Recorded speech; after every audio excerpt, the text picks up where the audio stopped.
Good morning and welcome to a new vlog. നമ്മുടെ day start ചെയ്യുന്നത് തന്നെ rice and chicken വെച്ചാണ്. അപ്പം റെഡിയായി, ജോലിക്ക് പോകുന്ന സമയമായി, കഴിക്കുന്നു, ജോലിക്ക് പോകുന്നു.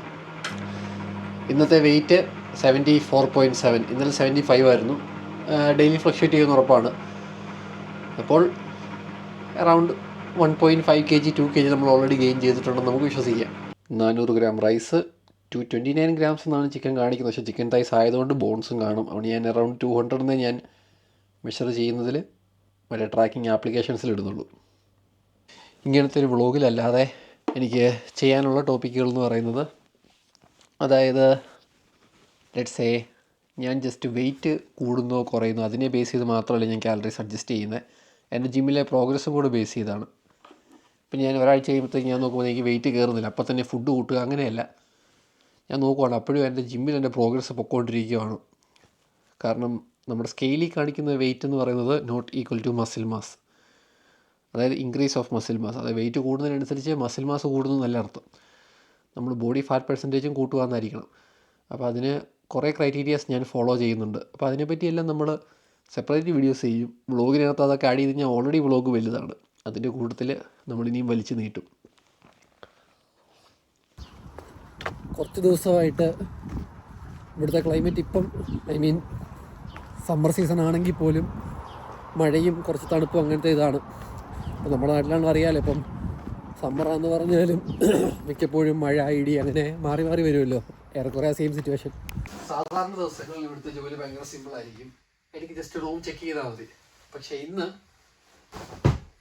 ഇവിടെ കുറച്ച് പോളിസീസ് ഉണ്ട്. അപ്പോൾ ഇവിടെ ഓഡിറ്റ് എന്ന് പറയുന്ന പരിപാടിയുണ്ട്. എന്ന് പറഞ്ഞാൽ ഈ ബിൽഡിങ് ഒരു പ്രൈവറ്റ് ഒരാളുടെ പേരിലാണ്, പക്ഷേ അത് ഹോളിഡേ ഇൻ എന്ന് പറഞ്ഞ കമ്പനിയുടെ അതിൽ രജിസ്റ്റർ ചെയ്തേക്കുന്നതാണ്. ഇപ്പം നമ്മൾ നാട്ടിൽ കാണുന്ന മാരിയറ്റ്, ഹിൽട്ടൺ അങ്ങനത്തെ ഹോട്ടലൊക്കെ ഉണ്ടല്ലോ, അത് അവരായിട്ട് തന്നെ പണിത ബിൽഡിങ്ങുകളല്ല. ഒരാൾ പ്രൈവറ്റൈസ് ചെയ്തത് അവരവരുടെ പേര് യൂസ് ചെയ്യുന്നെന്ന് മാത്രം. അപ്പം അങ്ങനത്തെ ഹോട്ടലിൽ ചില ക്രൈറ്റീരിയാസ് ഉണ്ട്. അതായത് ഇപ്പം നമ്മൾ കിടക്കുന്ന ബെഡ് ഇന്നതായിരിക്കണം, അല്ലെങ്കിൽ ഇത്ര മാസം കൂടുമ്പോൾ മറിച്ചിട്ടിരിക്കണം, മറ്റേ നമ്മുടെ മൂട്ട അങ്ങനത്തെ സാധനങ്ങളൊക്കെ അതൊക്കെ ചെക്ക് ചെയ്യണം. അങ്ങനത്തെ കുറേ ക്രൈറ്റീരിയാസ് ഉണ്ട്. അപ്പോൾ അത് ചെക്ക് ചെയ്യാൻ ആൾക്കാർ വരും. അപ്പോൾ അവർ വരുമ്പോൾ എല്ലാം പക്ക ആയിരിക്കണം. അപ്പോൾ ബെഡുകൾ എല്ലാം മറിച്ചിടാൻ സമയമായിട്ടുണ്ട്. ഇപ്പോൾ ഈ ജൂലൈ മാസം ആയപ്പോഴത്തേക്കും ജൂലൈ എന്ന് എഴുതിയിട്ടുണ്ട് ഈ ബെഡിൻ്റെ കൂടെ. അപ്പോൾ അതിനനുസരിച്ച് എല്ലാം ഫ്ലിപ്പ് ചെയ്തിടണം. അപ്പോൾ ഇന്നത്തെ നമ്മുടെ ഒരു ഉച്ച വരെയുള്ള പരിപാടി എന്ന് പറയുന്നത് ഇപ്പോൾ ഏറെക്കുറെ 10 മണിയാകുന്നു. ഉച്ച വരെ ഏറെക്കുറെ തന്നെയായിരിക്കും പരിപാടി. ഇതെല്ലാം മറിച്ചിപ്പം ഇത് നോക്കിയാൽ ഇതേത് മാസം നടക്കുന്നത്,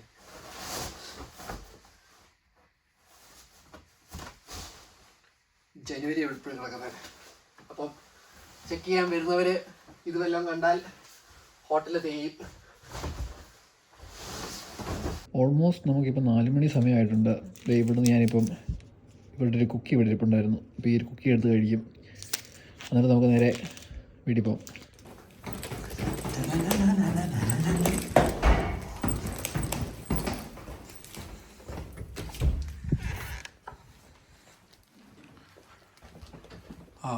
കണ്ടോ, ക്ലിയർ ചെയ്ത് അത് പോയി. ഇത് ചെക്ക് ചെയ്യാൻ വേണ്ടിയാണ് നമ്മളിങ്ങനെ ഫ്ലോർ കറങ്ങി നടക്കുന്നത്.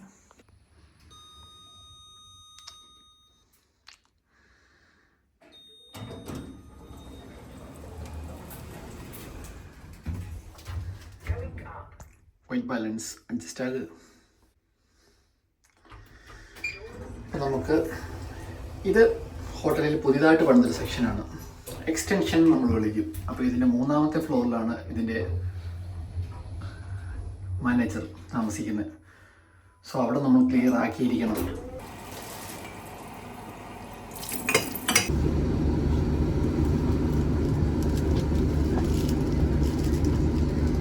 നമ്മൾ തിരിച്ച് വീട്ടിലെത്തി. അപ്പം റൈസ് മൈക്രോവേവ് ചെയ്യാൻ വെച്ചിട്ടുണ്ട്. അതുപോലെ ബ്ലൂബെറി ഞാൻ മേടിച്ച് വെച്ച കുറച്ച് ഇരിപ്പുണ്ടായിരുന്നു. അപ്പോൾ അത് കാണിക്കാം. അപ്പോൾ ഇവിടെ ഒരു ലെറ്റ്സ് 175 ഗ്രാം ബ്ലൂബെറി ഉണ്ട്. ഇത് ഞാൻ ഫുൾ എടുക്കാൻ കാരണം ഇത് പെട്ടെന്ന് പൂത്തു പോകും. സോ വെച്ചുകൊണ്ടിരിക്കുന്നില്ല. പിന്നെ ആസ് യൂഷ്വൽ ചിക്കൻ തൈസ് റെഡിയാണ്. അതാണ് നമ്മുടെ main protein and fat source. നിങ്ങൾ കുറച്ച് പേരെങ്കിലും ചിന്തിച്ച് കാണും, ഡെയിലി ഈ ഫുഡ് തന്നെ ഇങ്ങനെ തന്നെ കണ്ടിന്യൂ ചെയ്യാൻ പറ്റുമോ, അപ്പം നമ്മൾ ബാക്കി ന്യൂട്രിയൻസ് ഒക്കെ മിസ് ചെയ്യത്തില്ലേ? അങ്ങനെ ചിന്തിച്ചവരുണ്ടെങ്കിൽ ഗുഡ്, നല്ല തിങ്കിങ് ആണ്. അപ്പം നമ്മളിതിനു വേണ്ടി എന്ത് ചെയ്യുന്നു എന്ന് ചോദിച്ചു കഴിഞ്ഞാൽ, നമ്മളിപ്പോൾ നമ്മുടെ വീട്ടിലെ അവസ്ഥ തന്നെ എടുത്ത് നോക്കുക. നമ്മൾ ജിമ്മിലൊന്നും പോകുന്നതിന് മുന്നേ വീട്ടിലെങ്ങനെയാണ്? ഇപ്പോൾ വീട്ടിലാണെങ്കിൽ ഇപ്പം ഒരു ദോശ, ഇഡ്ഡലി അങ്ങനെ ഒരു പാറ്റേൺ കാണുമല്ലോ, ലൈക്ക് അത് വിട്ട് കളിക്കത്തില്ല. ഇപ്പം സാമ്പാറുണ്ടെങ്കിൽ ഒരു 3-4 ദിവസത്തേക്ക് സാമ്പാർ തന്നെയായിരിക്കും. ഇപ്പം ആഴ്ചയിലൊരിക്കൽ ബീഫ് മേടിച്ച് കഴിഞ്ഞാൽ പിന്നെ അങ്ങോട്ട് കുറച്ച് നാളത്തേക്ക് ബീഫായിരിക്കും. ബീഫ് തീർന്നു കഴിയുമ്പോൾ പിന്നെ കുറച്ച് നാൾ പച്ചക്കറി, പിന്നെ ആ ഒരു പാറ്റേൺ ഇല്ലേ. അപ്പോൾ ആ സെയിം ആണ് ഞാനിപ്പോൾ ഇവിടെ ഫോളോ ചെയ്യുന്നത്, but in a healthy way. Healthy way എന്ന് മീൻസ് എനിക്ക് വേണ്ട മാക്രോസ് ടാർഗറ്റിലാണ് ഞാൻ ചെയ്യുന്നത്. സ്ഥിരം സെറ്റ് ചെയ്തേക്കുന്ന ഈസി അവൈലബിൾ ആയിട്ടുള്ള സാധനങ്ങളാണ് ഈ പറഞ്ഞ റൈസ്, ചിക്കൻ, ഓട്സ്, അപ്പോൾ ഇങ്ങനത്തെ കാര്യങ്ങൾ. അപ്പോൾ ഞാനിതിൽ എക്സ്ട്രാ ആഡ് ചെയ്യുന്നത് വെച്ച് കഴിഞ്ഞാൽ മൈക്രോ ന്യൂട്രിയൻസ് കിട്ടാൻ വേണ്ടി വൺസ് ഇൻ എ വീക്ക് ഞാൻ പോയി ബീഫ് മേടിച്ചുകൊണ്ട് വരും. എന്നിട്ട് ഞാൻ ബീഫ് കഴിക്കും. അപ്പോൾ അതിൽ നിന്ന് കുറച്ച് ന്യൂട്രിയൻസ് കിട്ടും. ചിലപ്പം കുറച്ച് നാൾ കഴിയുമ്പോഴത്തേക്കും ബീഫ് തീർന്ന് കഴിയുമ്പോഴത്തേക്കും വീണ്ടും കുറച്ച് നാൾ ചിക്കൻ. അപ്പോൾ ഈ ചിക്കനിന് തീർന്ന് കഴിയുമ്പോഴത്തേക്കും ഞാൻ വീണ്ടും ഫിഷ് മേടിച്ചുകൊണ്ട് വരും. അപ്പം ചിക്കൻ, മീറ്റ് ഐറ്റംസ് ഇത് മാത്രം പോരല്ലോ, കാർബിലാണെങ്കിലും ഞാൻ വെറൈറ്റി വെച്ചിട്ടുണ്ട്. ചിലപ്പോൾ ഞാൻ വൈറ്റ് പൊട്ടറ്റോ മേടിച്ചുകൊണ്ട് വരും, സ്വീറ്റ് പൊട്ടറ്റോ ആകാം, പിന്നെ ഓട്സ് ഉണ്ട്, പഴമുണ്ട്, പലതരത്തിലെ ഫ്രൂട്ട്സുകളുണ്ട്, ബെറീസ് ഉണ്ട്. അപ്പോൾ മേടിച്ചുകൊണ്ട് വരിക, എന്നിട്ട് ഡെയിലി ഒരു ഡയറ്റായിട്ടല്ല, പക്ഷേ കഴിക്കുമ്പം കഴിച്ച് ഫില്ലായി അങ്ങ് പോവുക. നമ്മൾ സാധാരണ നാട്ടിൽ പാറ്റേൺ ഇട്ട് കഴിച്ച് പോകുന്നത്. ഇപ്പോൾ കപ്പ, മീൻ കറി അങ്ങനെയൊക്കെയാണ്, കപ്പയും മീൻ കറി അങ്ങനെയൊക്കെ. പിന്നെ പച്ചക്കറിയിലാണെങ്കിൽ ഇടയ്ക്ക് ചീര മേടിച്ച് കഴിക്കുക. അപ്പോൾ അങ്ങനെ കഴിച്ചങ്ങ് ബോഡി ഒരിക്കലും ഡിപ്ലീറ്റ് ആയി പോകാത്തൊരു സ്റ്റേറ്റിൽ സെയിം ഫുഡ് തന്നെ കഴിക്കാതെ ഇടയ്ക്ക് ഇങ്ങനെ എന്തെങ്കിലുമൊക്കെ മിക്സ് ചെയ്യുക. സാധാരണഗതി എങ്ങനെ ബ്ലൂബെറി ഒന്നും ഇല്ല. ഇതിപ്പോൾ ഈ പ്രാവശ്യം മേടിച്ചു, ഇനിയിപ്പോൾ ബ്ലൂബെറി ഇതോടെ തീർന്നു. പിന്നെ അടുത്ത പ്രാവശ്യം എന്നിട്ട് അടുത്ത ബെറി എന്തെങ്കിലും മേടിക്കണം. അടുത്ത പ്രാവശ്യം സ്ട്രോബെറിയോ റാസ്ബെറിയോ അങ്ങനെ വേറെ എന്തെങ്കിലും മേടിക്കാം. അപ്പം അങ്ങനെയാണ് ഞാൻ മൈക്രോ ന്യൂട്രിയൻസിൻ്റെ ഗ്യാപ്പ് അങ്ങനെ വലിയ ഗ്യാപ്പ് ആകാതെ ഫില്ലാക്കി കൊണ്ടുപോകുന്നത്. ക്രിയാറ്റിനെ പറ്റി ഇൻട്രസ്റ്റിംഗ് ആയിട്ടുള്ള കാര്യം ഞാൻ പറയാം. അതായത് എല്ലാവരും എടുക്കുന്നത് 3 to 5 grams ആണല്ലോ, അതായിരുന്നു റെക്കമെൻഡ് ഡോസേജ് എന്നും പറയുന്നത്. പക്ഷേ റീസെൻ്റ് ഒരു സ്റ്റഡിയിൽ വന്നതെന്ന് പറഞ്ഞു കഴിഞ്ഞാൽ, റീസെൻ്റ് അല്ല, അത് കുറച്ച് നാൾ മുന്നേ ഉള്ള സ്റ്റഡിയാണ്. അപ്പം ഞാൻ നോക്കിയിട്ട് മിക്കരും തന്നെ അതാണ് യൂട്ടിലൈസ് ചെയ്തുകൊണ്ടിരിക്കുന്നത് ജിമ്മിൽ. അതായത് പെർ 10 കിലോയ്ക്ക് 0.1 gram ഓഫ് ക്രിയാറ്റിൻ, അതാണ് കണക്ക്. അത് ടോട്ടൽ ക്രിയാറ്റിൻ എമൗണ്ട് ആയിരിക്കും, ഇൻക്ലൂഡിങ് നമ്മുടെ ഫുഡിൽ നിന്ന് വരുന്ന എല്ലാ ക്രിയാറ്റിനും കൂടി ആയിരിക്കണം. ബട്ട് സ്റ്റിൽ ചിലർ കൺസ്യൂം ചെയ്യുന്നത് ആ ഒരു റേഞ്ച് വെച്ചാണ്. അപ്പോൾ ആ റേഞ്ച് നോക്കുവാണെങ്കിൽ ഇപ്പോൾ 70 കിലോ ഉള്ള ഒരാളാണെങ്കിൽ 70 times 0.1 എന്ന് പറയുമ്പം 7 gram. അപ്പം ഞാനിപ്പോൾ 75 അത്ര എത്തിയിട്ടുണ്ട്. 75 ആണിപ്പം, അല്ല ഇന്ന് ചെക്ക് ചെയ്തത് 74.7 ആയിരുന്നു. അപ്പോൾ ഞാനിപ്പോൾ ചെയ്യുന്നതെന്ന് പറഞ്ഞാൽ, അപ്പോൾ എനിക്ക് 7.5 grams എന്ന് എനിക്ക് എടുക്കാൻ പറ്റത്തില്ല. കാരണം ഈ മെഷർമെൻറ്റിൽ എനിക്ക് അത്രയും പോയിൻ്റ് വെയ്റ്റുകൾ മെഷർ ചെയ്യാൻ പറ്റത്തില്ല. സോ ഞാനിപ്പോൾ ചെയ്യുന്നത്, ഇതിപ്പോൾ ഞാൻ എടുത്തുകൊണ്ടിരിക്കുമ്പോൾ പോലും ഞാനിവിടെ മെഷർമെൻറ്റ് വെച്ചിട്ടുണ്ട്, അതിലിപ്പോൾ ഓൾറെഡി 7 ആയി. അപ്പോൾ ഞാനിപ്പോൾ എടുക്കുന്നത് ആ ഒരു മെട്രിക്സിലാണ് എടുക്കുന്നത്. നിൽക്കുമ്പോൾ ട്രൈ ചെയ്ത് നോക്കാം എന്തെങ്കിലും കാര്യമായി ചേഞ്ച് ഉണ്ടോ ഇല്ലയോ എന്നുള്ളത്. നമുക്ക് ഒരു കുറച്ച് നാൾ കണ്ടിന്യൂസ് യൂസ് ചെയ്തെങ്കിൽ മാത്രമേ പറയാൻ പറ്റുള്ളൂ. അത് ഒറ്റ ദിവസം കൊണ്ടൊന്നും നമുക്ക് അത് റിസൾട്ടായിട്ടൊന്നും പറയാൻ പറ്റത്തില്ല. ഒരു 3 months 6 months കഴിയുമ്പോഴേ എന്തെങ്കിലും ഹ്യൂജ് ഇമ്പ്രൂവ്മെൻറ്റ് ഉണ്ടായിരുന്നു എന്ന് പറയാൻ പറ്റുള്ളൂ. അത് മാത്രമല്ല, നമ്മൾ സയൻറ്റിഫിക് സ്റ്റഡി ഒന്നും നടത്തുമല്ലോ, സോ എനിക്കും അറിയത്തില്ല. ഇപ്പോൾ നമ്മൾ കഴിച്ച ഫുഡിനെ ബേസ് ചെയ്താകാം, നമ്മൾ കൊടുത്ത വർക്കൗട്ട് ഇൻറ്റൻസിറ്റിയെ ബേസ് ചെയ്താകാം. ബട്ട് സ്റ്റിൽ നമ്മൾ നമ്മുടെ ബെസ്റ്റ് കൊടുക്കുകയാണ്. ഇപ്പോൾ ഞാൻ 7 grams ആണ് ക്രിയാറ്റിൻ എടുത്തേക്കുന്നത്. ഫുഡ് കഴിച്ചിട്ട് 5 minute പോലും ആയി കാണത്തേ ഉള്ളൂ. അപ്പോൾ ഇപ്പോൾ തന്നെ ഇത് കുടിച്ച് കഴിയുകയാണെങ്കിൽ ഒരു 3/4 മണിക്കൂർ കഴിയുമ്പോഴത്തേക്കും, ലെഗ് ഡേ ആയതുകൊണ്ട് ഒരു 3/4 മണിക്കൂർ കഴിഞ്ഞ് ഗ്യാപ്പ് ഇടുന്നുണ്ട്. അത് ഹെവി മീലുമായിരുന്നു.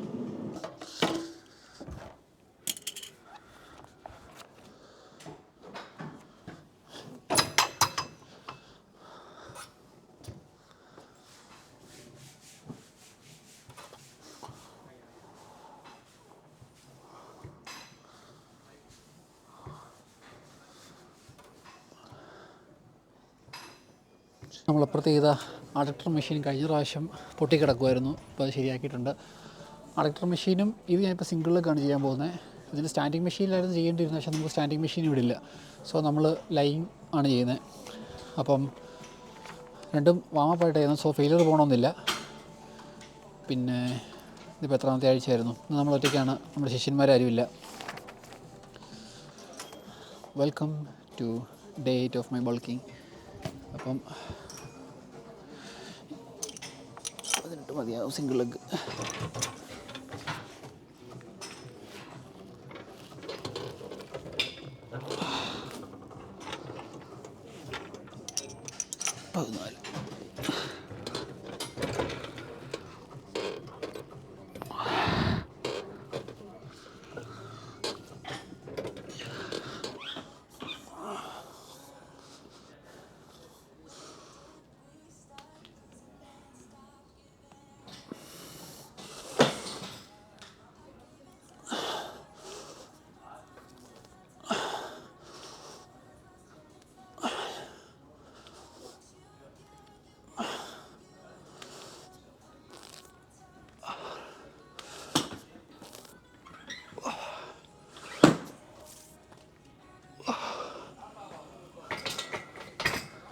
ഇന്നത്തെ ഫസ്റ്റ് മെയിൻ വർക്കൗട്ട് എന്ന് പറഞ്ഞതാണ്.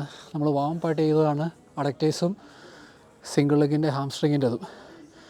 ഇത് ചെയ്യുമ്പോൾ ഉള്ള മെയിൻ ഗോൾ എന്ന് പറയുന്നത് നമുക്ക് ഫെയിലർ പോകുക എന്നുള്ളതല്ല, മാക്സിമം എൻ്റെ ക്വാഡ്സ് മാത്രം ആക്ടിവേറ്റ് ചെയ്യുക എന്നുള്ളതാണ്. അപ്പോൾ അതിനുവേണ്ടി എനിക്കിനി ഹെവി പോകാൻ പറ്റും, പക്ഷേ എനിക്ക് ഹോൾ ലെഗ് യൂസ് ചെയ്യാൻ പറ്റും. Sorry, do want me to move that from അപ്പം ഞാനിപ്പോൾ ഒരു 10 കിലോ ഉണ്ട്, 460 90 കിലോ. എനിക്കിനിയും ഹെവി ഇടാൻ പറ്റും, പക്ഷേ ഒത്തിരി ഹെവി ഇട്ട് കഴിഞ്ഞാൽ എനിക്ക് ഫുൾ ലെഗ് യൂസ് ചെയ്യേണ്ടി വരും. ഗ്ലൂട്ട്സ്, ഹാംസ്ട്രിങ് എല്ലാം കൂടി യൂസ് ചെയ്യേണ്ടി വരും. ഇപ്പോൾ ഞാൻ മാക്സിമം ക്വാഡ്സ് തന്നെ ഫോക്കസ് ചെയ്താണ് ലിഫ്റ്റ് ചെയ്തുകൊണ്ടിരിക്കുന്നത്. അതുകൊണ്ടാണ് ഞാൻ ഡീപ്പ് പോകാതെ കറക്റ്റ് ഒരു 90 ഡിഗ്രിയിൽ പാരലിൽ പോകുമ്പോൾ തന്നെ പോകുന്നത്.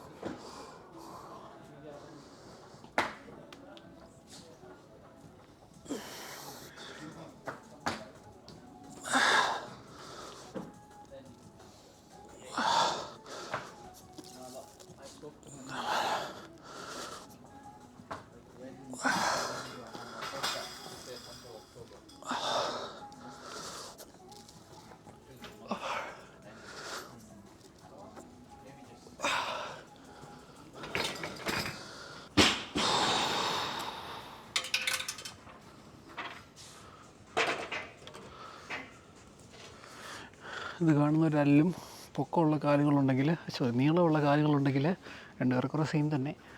അതായത് നമുക്ക് ക്വാഡ്സ് ആക്ടിവേറ്റ് ആവണമെങ്കിൽ ഒത്തിരി മേളിൽ പോകുന്നതിൽ ഒരു കുറച്ച് സെൻറ്ററിൽ താഴെ ഇരിക്കുന്നതാണ് ബെസ്റ്റ്. പക്ഷേ പൊക്കമുള്ളവർക്ക് താഴോട്ട് പോകുന്നതോറും നമുക്കിങ്ങനെ ഫീറ്റ് എലവേറ്റ് ആവും, അല്ലെങ്കിൽ നമുക്കൊരു പോയിൻ്റ് എത്തുമ്പോഴത്തേക്കും നമുക്ക് സ്റ്റോപ്പ് ചെയ്യേണ്ടി വരും.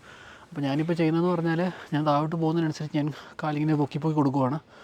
എന്നിട്ട് ഒരു സേഫ് പോയിൻ്റ് എന്ന് വെച്ചേക്കുന്നത് ഗ്ലൂട്ട്സ് പൊങ്ങിപ്പോരുത്, അതിന് മുന്നേ ചവിട്ടി നിർത്തണം.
എക്സ്റ്റൻഷൻ ചെയ്യുമ്പം ക്വാഡ്സ് ഫീൽ ചെയ്യാത്തവർക്ക് വേണ്ടി ഒരു ടിപ്പ് ഞാൻ പറഞ്ഞു തരാം.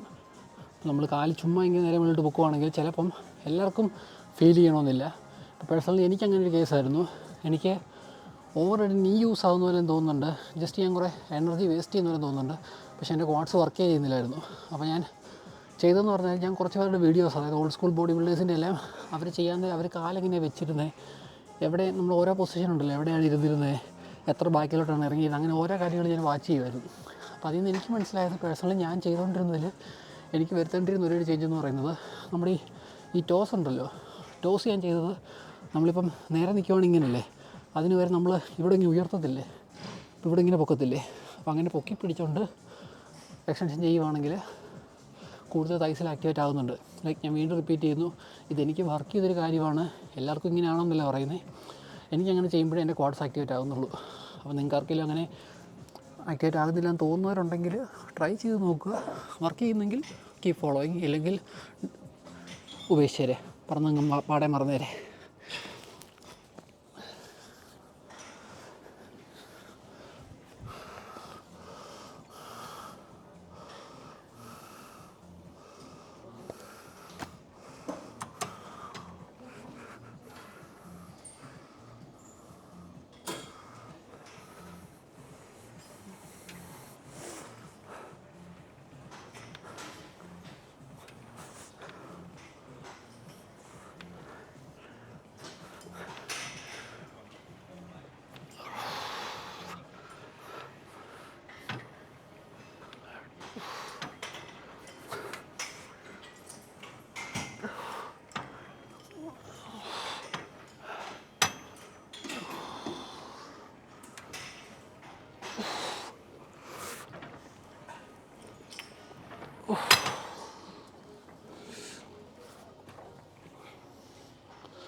അടുത്ത് ലെഗ് എക്സ്റ്റൻഷൻ്റെ ഒരു ഡ്രോപ്പ് സെറ്റാണ്.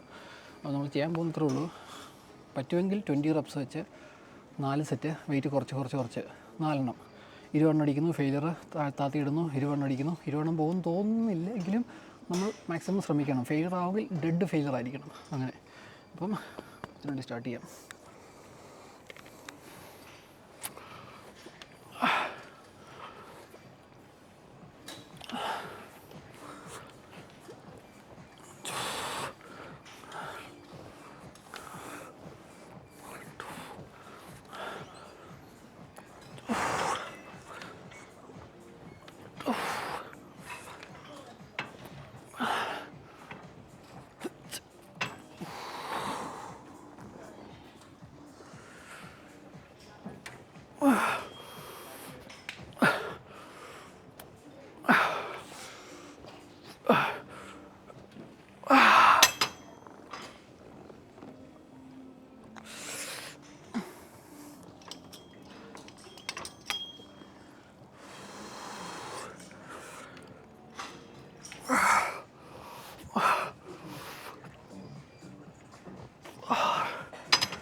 Yeah, left. Against the wall.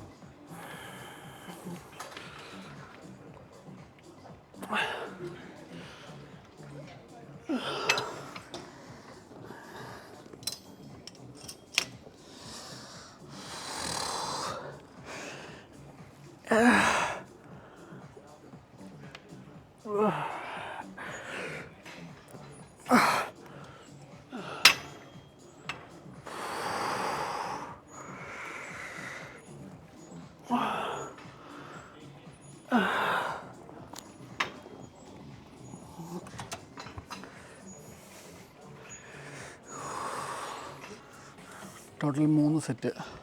ആദ്യത്തെ 2 സെറ്റ് 12 റെപ്പ്, രണ്ടാമത്തെ സെറ്റ് 15 റെപ്പ്, മൂന്നാമത്തേത് ഫൈനൽ ഡ്രോപ്പ് സെറ്റ് അപ്പുറത്തെ ഇതുപോലെ തന്നെ. പക്ഷേ 4 ഡ്രോപ്പ് സെറ്റിനൊന്നുമില്ല, 20 റെപ്സ് ഒന്നുമില്ല, കുറച്ച് ഫെയിലിയർ പോകുന്നതും വരെ. ഇതിൽ ഒത്തിരി ഞാൻ ജെർക്കി മൂവ്മെൻറ്റ് ചെയ്യുന്നില്ല, കാരണം റിസ്ക് ഓഫ് ഇഞ്ചറി ഈ മെഷീനെ കൂടുതലാണ്. അപ്പം നമ്മൾ ചെയ്യുന്നത് ലോക്ക് ഇൻ പൊസിഷൻ, ബാക്ക് സീറ്റിൽ ചേർന്നായിരിക്കുന്നത്. ഇനി അങ്ങോട്ട് നമ്മൾ ഇങ്ങനെ പിടിച്ച് ബൈസെപ്റ്റുകൾ ചെയ്ത് ഇങ്ങനെ പിടിച്ച് ടൈറ്റാക്കി താഴോട്ട് പോയി. ആ ഒരു ടെമ്പോ എന്ന് പറയും, ഒരു സ്പീഡെന്ന് അതിനർത്ഥം. മ്യൂസിക്കുമായിട്ട് റിലേഷൻ ഉള്ളവർക്ക് ടെമ്പോ എന്നറിയായിരിക്കും. അപ്പോൾ അല്ലാത്തവർക്ക് വേണ്ടി ടെമ്പോ ട്രെയിനിങ് എന്ന് പറയുന്ന പരിപാടിയുണ്ട്. അതായത് നമ്മൾ നെഗറ്റീവ് താഴോട്ട് പോകുന്ന ഇങ്ങനെ 1 2 പുഷ്, അങ്ങനെ ഒരു സ്പീഡ് പറയുന്നത് കേട്ടില്ലേ, 1 2 അല്ലെങ്കിൽ 1 2 3 അങ്ങനെ പറയുന്നത് കേട്ടില്ല. അതൊരു ടെമ്പോ ട്രെയിനിങ് എന്നാണ് അതിന് പറയുന്നത്. അപ്പോൾ അതിനാണ് നമ്മളിപ്പോൾ ഇവിടെ ചെയ്യുന്നത് ഒറ്റ പുഷ് താഴോട്ട്, അതായത് ടൈറ്റാക്കി പിടിച്ചു 1 2 3 2 3.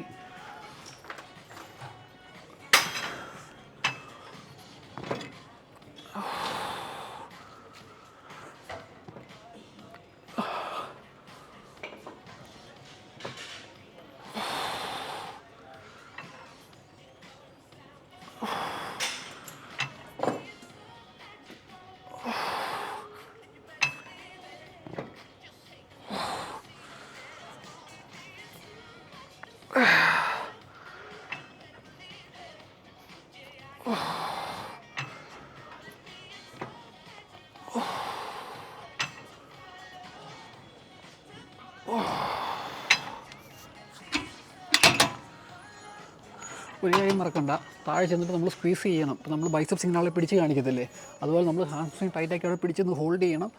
ഇങ്ങനെ കൺട്രോൾ ചെയ്ത് വരിക, ഒറ്റ പുഷ് വീണ്ടും ഹോൾഡ് ചെയ്യുക, അത് മറക്കരുത്. സോ ആദ്യത്തെ ഒരു സെറ്റ് കഴിഞ്ഞു. ഒരു വെയിറ്റ് കൂട്ടിയിട്ട് നോക്കാം. അടുത്ത തുടങ്ങുന്നതിന് മുന്നേ പ്രോഗ്രസീവ് ഓവർലോഡിനെ പറ്റി ഒരു കാര്യം പറയാം. അതായത് ലെറ്റ്സ് ഞാനിപ്പോൾ ഈ ആഴ്ച ഞാൻ പറഞ്ഞല്ലോ, ഇപ്പം ഇതിൻ്റെ ഫസ്റ്റ് 2 സെറ്റ് എന്ന് പറയുന്നത് 12 റെപ്പാണ്. ഇപ്പോൾ ഞാൻ 25 32 വെച്ചാണ് ചെയ്തത്. അപ്പം അടുത്ത ആഴ്ച വരുമ്പോൾ ലെറ്റ്സ് ഞാൻ ഫസ്റ്റ് 2 സെറ്റ് 32 വെച്ച് ചെയ്തെങ്കിൽ ബോഡിയെ സംബന്ധിച്ചോളം അതൊരു ഇൻക്രിമെൻറ്റ് തന്നെയാണ്. കാരണം ഈ ആഴ്ച ഞാൻ ചെയ്തത് 25 32 ആണ്, അടുത്ത പ്രാവശ്യം 32 32 ആണ് ചെയ്തത്. അപ്പോൾ ഒന്നെങ്കിൽ അങ്ങനെ വെയിറ്റ് കൂട്ടാൻ നോക്കുക. ഓക്കെ, എല്ലാ ആഴ്ചയും ചെയ്തിരിക്കണം, നിർബന്ധമാണ്. അപ്പോൾ നിങ്ങൾ ഓർക്കും എല്ലാ ആഴ്ചയും വെയിറ്റ് കൂട്ടാൻ പറ്റുമോ? ഒബ്വിയസ്ലി പോസിബിൾ അല്ല. ഒരു പോയിൻ്റ് എഴുത്തേക്ക് അത് സ്റ്റോപ്പ് ആവും. അപ്പോൾ നമ്മൾ എന്ത് ചെയ്യണം? അപ്പോൾ ആ ഒരാഴ്ച നമ്മൾ റെപ്പ് കൂടുതൽ ചെയ്യണം. ഇപ്പം അടുത്ത ആഴ്ച, ഇപ്പം ലെറ്റ്സ് ഈ ആഴ്ച കഴിഞ്ഞ് അടുത്ത ആഴ്ച വന്നു 25 32 ചെയ്തതിന് പകരം എനിക്ക് 32 32 ചെയ്യാൻ പറ്റിയില്ല. അതായത് 25 32 തന്നെ എനിക്ക് ചെയ്യാൻ പറ്റുള്ളൂ. അങ്ങനെയാണെങ്കിൽ ഞാൻ പ്രോഗ്രസ് ചെയ്യാൻ ബോഡിക്കൊന്നും എക്സ്ട്രാ കൊടുക്കുന്നില്ല. വേണമെങ്കിൽ ഒരാഴ്ചയും കൂടെ കഴിഞ്ഞ് നോക്കുക, ഒരാഴ്ചയും കൂടെ അങ്ങനെ തന്നെ പോട്ടെ. അടുത്ത ആഴ്ചയും വന്നിട്ടും കൂട്ടാൻ പറ്റുന്നില്ല എന്നുണ്ടെങ്കിൽ എന്ത് ചെയ്യണമെന്ന് ചോദിച്ചു കഴിഞ്ഞാൽ 25 32 എന്നുള്ളത് വെയിറ്റ് കൂട്ടുന്നതിന് പകരം 32 32 ആക്കുന്നതിന് പകരം 12 റെപ്പറ്റീഷനാണ് നമുക്ക് ചെയ്യാനുള്ളത്. അതിൽ 15 റെപ്പാക്കി വെക്കുക. ആ ചെറിയ വെയിറ്റ് തന്നെ 25 തന്നെ 15 അടിക്കുക, കഴിഞ്ഞ് 32 15 അടിക്കുക. ബോഡിയെ സംബന്ധിച്ചോളം എങ്ങനെ ചെയ്താലും അതൊരു എക്സ്ട്രാ ടെൻഷനാണ് വന്നേക്കുന്നത്. അപ്പോൾ അതിൽ അഡാപ്റ്റ് ചെയ്ത് ഗ്രോ ചെയ്യാൻ നോക്കും. അങ്ങനെയാണ് ഞാൻ പ്രോഗ്രസീവ് ഓവർലോഡ് ചെയ്യുന്നത്. മിക്കരും അങ്ങനെ തന്നെയാണ് ചെയ്യുന്നത്.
വെട്ടം കണ്ടോ?